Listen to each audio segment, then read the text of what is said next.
My lion diet made it to the Mayo Clinic. Kind of. Not exactly in the way I hoped. Sounds interesting. Let's see what Mikhaila has to say about the carnivore diet. Roll the titles. For the record, I'm done trying to make y'all comfortable. For the record, you ain't trying to grow, then it's done for you. Hey everyone, welcome back to the channel. As always, just a quick reminder that I'm now offering the SIBO organic acid stool test and consult via my website. So if you have any health or digestive problems, then consider taking these tests, as they will provide a lot of very detailed information upon which you can start making informed decisions and then start getting your health back on track. And on that bombshell, to the video. Last October, the Mayo Clinic published an article written by a registered dietitian calling the carnivore diet and the lion diet another new fad diet and warning people of the dangers. Damn these people with actual nutritional qualifications. Oh, but I forgot, we now live in a world where anyone with a qualification or a mainstream opinion is either corrupt or a plant-based shill.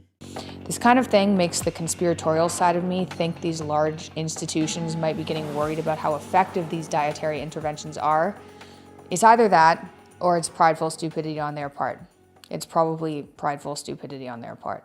I mean, where do you even go with statements like those? Because yes, all dietitians, nutritionists and doctors want to keep people sick, so we can't possibly tell people about the carnivore diet. Is this really the level of stupidity we're at in 2024? I thought I'd respond because if you're someone who's curious about the carnivore or the lion diet as a treatment modality for untreatable illnesses, and you see an article like this coming from a prestigious organization like the Mayo Clinic, it can be confusing and no wonder. Oh, you mean the Mayo Clinic with actual healthcare professionals? One of the most prestigious institutions in the world, but again, they are only interested in keeping you sick. That's the reason they wrote that article. So I'm going to break down the article. The article starts by calling the lion diet a fad diet. Meat diets are one of the oldest diets of all time. We've been eating meat forever. Correct, humans have eaten meat for a long period of time, but very few populations have ever come close to a meat-only diet that Mikhaila is proposing. The Inuits, Siberian natives, Maasai, Mongolian nomads and gauchos. Aside from the Inuits, most of these populations, while being rich in meats, fish and dairy, they still consumes plant material. And remember, all of these populations have lower life expectancies than most Western countries today, where people are predominantly living off of junk foods. So that should tell you something about meat-only diets. Many physicians and scholars have mentioned meat-based diets throughout human history, dating back to the 1500s. In the early 1900s, I like this example, Arctic explorer Vilhelmur Stephenson documented the Inuit tribe who was eating primarily meat and fat, and he was shocked by that at the time. And then in the 1920s, he decided to give the diet a try himself for 1 year under medical supervision and saw improvements in many areas of health. Oh, you mean the guy who died of a heart attack in 1962? Ketogenic diets were used to treat epilepsy until anti-epileptics came into play, which have a host of side effects, and people kind of forgot about ketogenic diets for a while. Correct, keto diets have been shown to be effective for epilepsy, but so have many other treatments and diets. 0.6% of the world's population suffer from epilepsy, so are we really using this as a justification for the world doing a 180 on their traditional diets and moving to a meat-only diet? The re-emergence of ketogenic diets, the lion diet is a ketogenic diet, is not a fad. The carnivore diet has been gaining traction since 2017. Brushing a plant-free ketogenic diet off as a fad diet when there's active research being done into ketogenic diets, rather than researching said plant-free ketogenic diet, is not a good long-term plan for the Mayo Clinic. Again, there she goes with those statements. The Mayo Clinic doesn't denounce keto diets. It's routinely putting out information like how to make the keto diet healthy, and is the ketogenic diet right for you? What it does is break down the pros and cons and gives people the known facts. What it doesn't do with zero nutritional qualifications is say that we should all be eating meat-only diets because of some Arctic explorer. Given the thousands and thousands and thousands of anecdotal success stories and people who have been on the diet now, like me, for 6 years, monitoring their health for, like I said, over half a decade, it turns out the Mayo Clinic article is mainly based on my website, liondiet.com, which I'm kind of honored by, honestly. So what irritates me more than anything about Mikhaila is not the fact that she genuinely wants to help people get better, but the fact that she is so black and white in her approach. So let's say she is right and she has seen thousands and thousands of people struggle with health issues while eating fruits and vegetables. Does that then imply that all fruits and vegetables are bad for humans? Absolutely not, when the world's population, in the vast majority, have better outcomes when they are eating a whole foods diet. Mikhaila also fails to ask the basic questions. Why are these people struggling?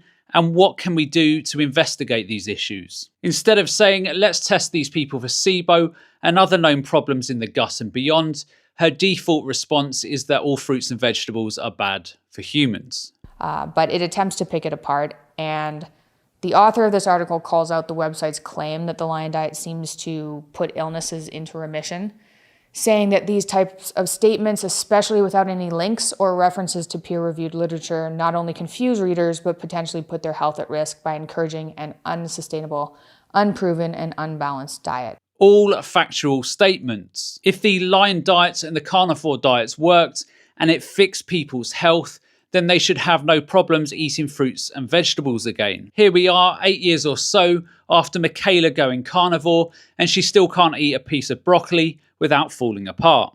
Now, saying that the lion diet puts illnesses into remission is a bold claim, I admit.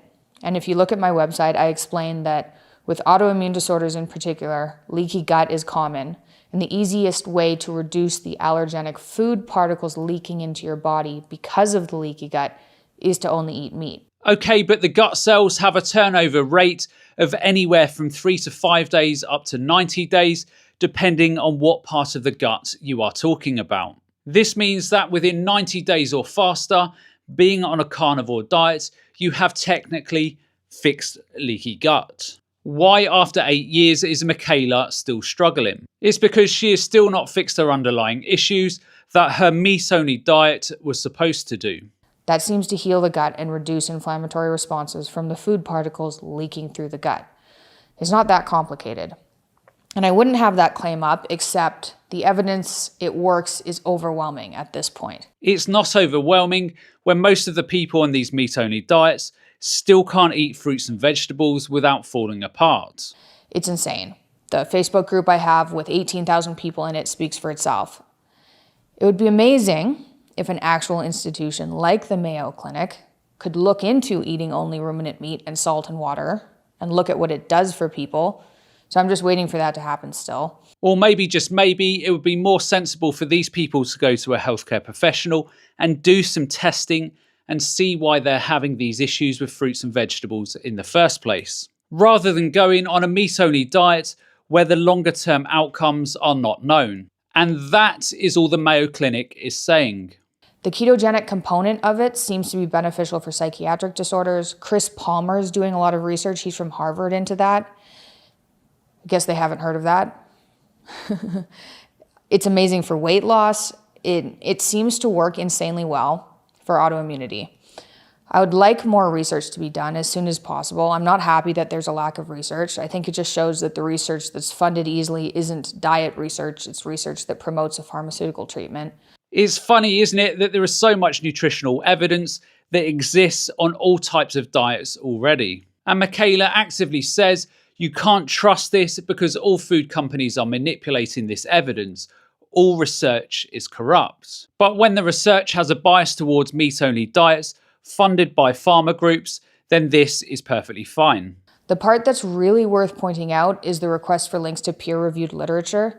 I think it's absolutely insane for the Mayo Clinic, which bases most of its dietary health stances on epidemiological research, to call out a website with 5 pages of success stories of people using the carnivore diet and the lion diet for their autoimmune conditions. No, it bases its evidence on observational evidence, meta-analysis, and clinical trials, all of which don't exist for the carnivore diet.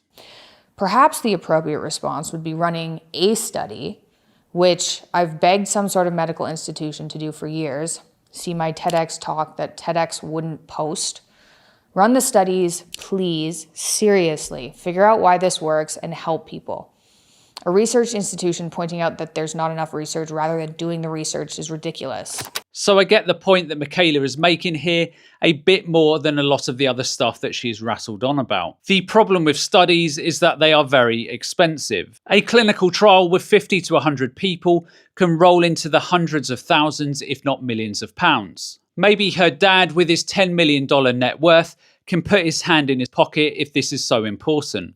But the point she is missing here once again is before you spend millions on trials, which is complicated, why is she not calling for simple GI and health tests for those people who are having issues with fruits and vegetables? These are a fraction of the cost and can help detect a person's underlying issues, which in many situations like SIBO can be rectified, and a person can resume a normal varied diet without too many issues. Now, after this, Mikhaila just went on a 15-minute rant around why nutrition is corrupt, why fruits and vegetables are bad, why fiber is bad, and everything in between. Now, I get it, I had massive food reactions after a nasty antibiotic reaction, and for many years I was only able to eat a couple of foods. Anytime I tried to eat outside of these safe foods, then I would run into massive health issues. Now, I could have easily gone carnivore in that situation, and no doubt that my symptoms would have improved or gone away. But would that have meant that I fixed my underlying problems? Clearly not. The carnivore diet is simply putting a plaster over the problem. And Mikhaila is the prime example here. Still dealing with health issues and still not being able to eat anything other than meat without falling apart. Does this sound like someone who is healthy? And does this sound like someone you really want to take health advice from? If you want to become a millionaire, then go and speak to someone who has made millions. You wouldn't listen to a bankrupt. Likewise, if you have health issues and you are struggling with digestive issues and other problems, then work with someone to understand the reasons why, and then look at addressing these issues. There is no doubt that you can be healthy eating meat, but it's all about context. But this approach that Mikhaila is suggesting, that we do a 180 on a species-specific diet of predominantly plants, and then swap this to meat-only diets because a small percentage of people are having digestive issues, is ridiculous. Anyhow, that's the end of today's video, and if you enjoyed this video, then be sure to check out this one up here because I'm sure you'll find it equally interesting. And the only other thing that's left for me to say is to remember to look after your body because it's the only place you have to live. And I'll see you next time.